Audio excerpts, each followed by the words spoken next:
Bismillahi Raxmaani Raxiim. Daawadayaal, ku soo dhawaada fiidiyowgii saddexaad ama muuqaalkii saddexaad aan soo geliyo channelkan Hanwadaag. Fadlan haddii aad ku cusub tahay channelkan subscribe saar. Maanta waxaan ka hadlaynaa arrin muhiim ah iyo farxad nooga timaaday waddanka Sacuudi Carabiya, taasoo ku saabsan xajka iyo cumrada. Sida ognahay, xajku waa rukni ka mid ah arkaanta islaamka, isla markaana qofku uu ku waajibayo markii uu awoodo.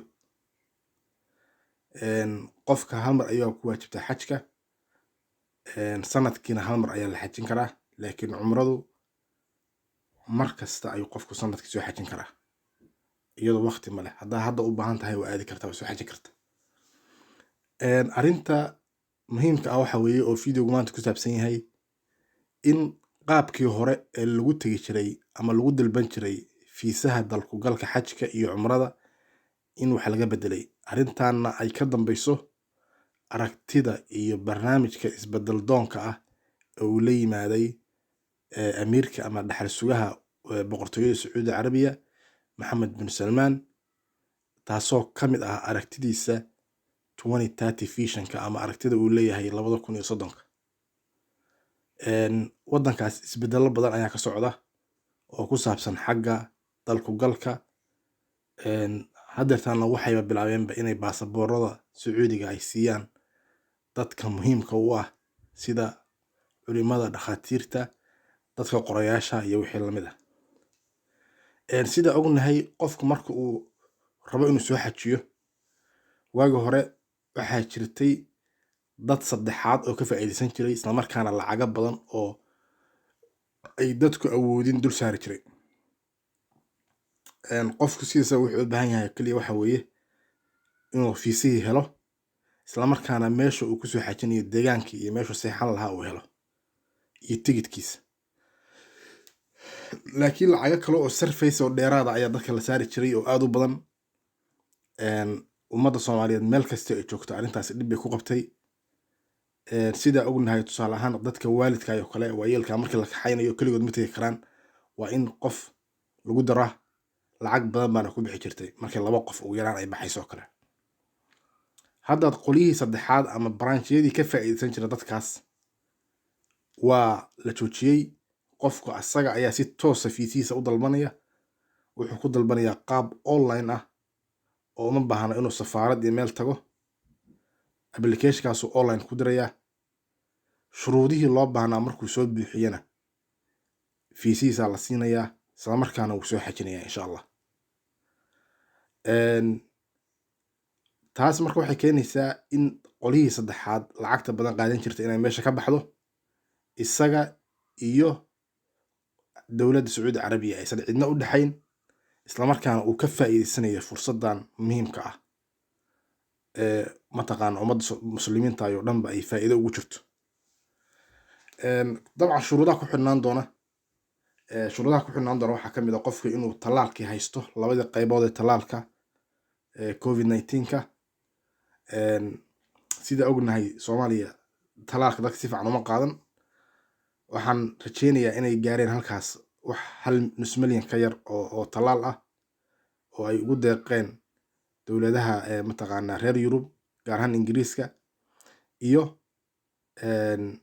waddanka China.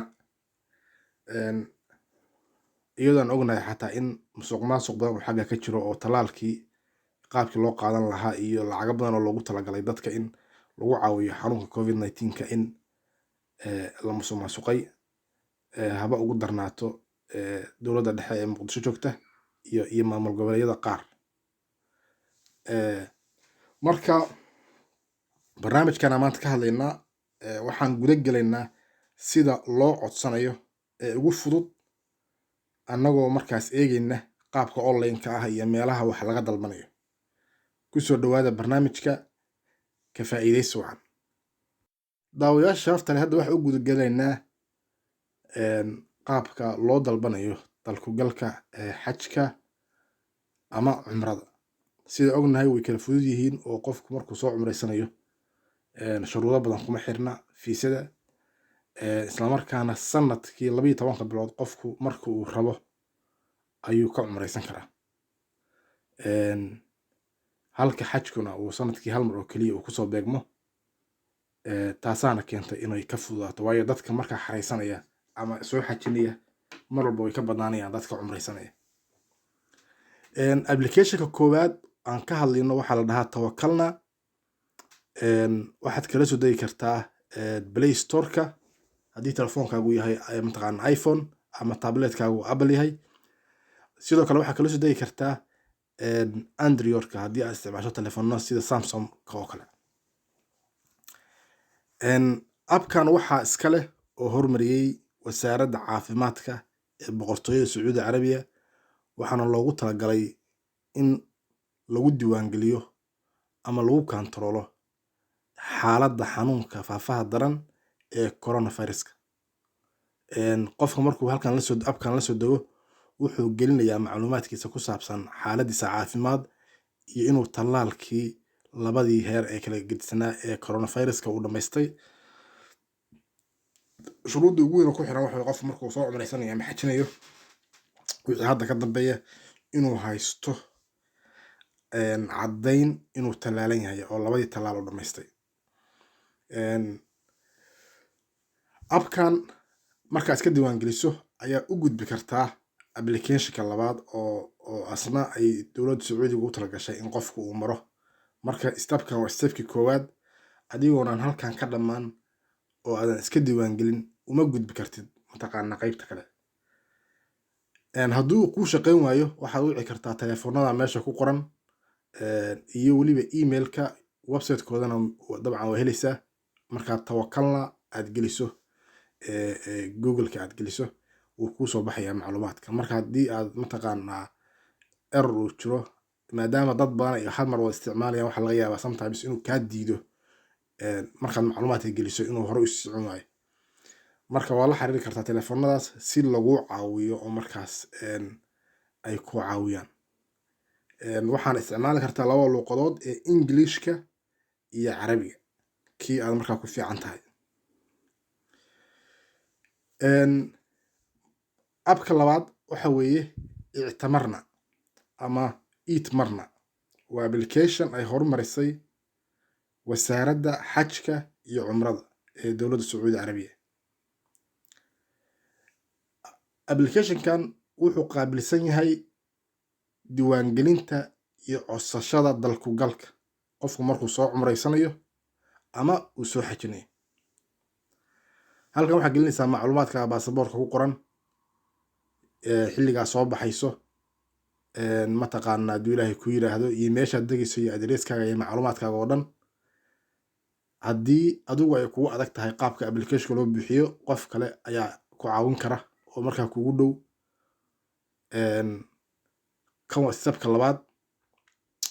kan markuu kuu shaqeeyo oo wixii codsiga aad gudbiso, macluumaadkaaga iyo adresskaaga iyo telefoonkaaga iyo emailkaaga aad gudbiso, kabacdi jawaabta waxaa ka suganaysaa qaab online kugu imaanaysaa oo mataqaanaa oo emailka ah. waa electronic visa.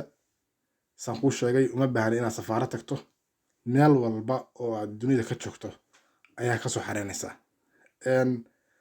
dabcan shuruudaha ku xidhnaan doona tiro badan, wadamaduna way kala gedisnaan doonaan, laakiin halkan waxaa ka baxaya qolyihii saddexaad ee u dhexeeyey dowladda Sacuudi Carabiya iyo dadka soo xajinaya ee muslimiinta oo ka qaadan jiray lacaga aad u fara badan.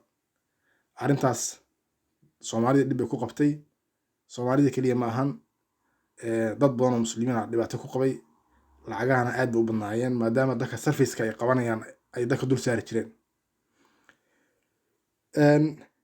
arrintan waa arrin fursad ah oo mataqaanaa aan la heli karin, isla markaana uu qofku kusoo xajin karo haddii uu markaas uu awoodo. ha laga faa'iidaysto, ishana ha lagu hayo oo ha lala socdo xaaladda mataqaanaa kasoo socota Sacuudi Carabiya oo isbeddel xoogan uu ku socdo. arrintan ay ka mid tahay aragtida uu la yimaaday dhaxal sugaha ama ninka sida dadban iyo sida tooska u maamula boqortooyada Sacuudi Carabiya, Maxamed bin Salmaan. daawadayaal muuqaalkan maanta halkaas ku egyahay oo aan kaga hadlaynay newskaas muhiimka ah ee ka yimaaday boqortooyada Sacuudi Carabiya ee ku saabsan xajka iyo cumrada iyo qaabka loo xariisanayo labada application oo qofku u baahan yahay in uu arrintaas uu kala socdo ama iskaga diiwaangeliyo si uu u helo fursad uu markaas uu kusoo xajiyo ama uu ku cumraysto. muuqaalo badan baa soo wadnaa oo ku saabsan arrimaha socdaalka iyo immigrationka iyo kuwo kale oo ina cajab gelin doona. fadlan nagu dhiirigeliya inaan mataqaanaa barnaamijyada aan sii wadno. subscribe noo saara wixii faallo ah oo ku saabsan muuqaalkana mataqaanaa qaybta commentiga ayaa nagu reebi kartaan. aad baa u mahadsantiin. insha allah asbuucii waxaan la wadaagi doonaa hal video ama muuqaal ay ku saabsan arrimaha noocan oo kale ah. intaan video kale ku kulmi doonno waxaan kaga tegaynaa assalaamu calaykum waraxmatullaah wabarakaatu.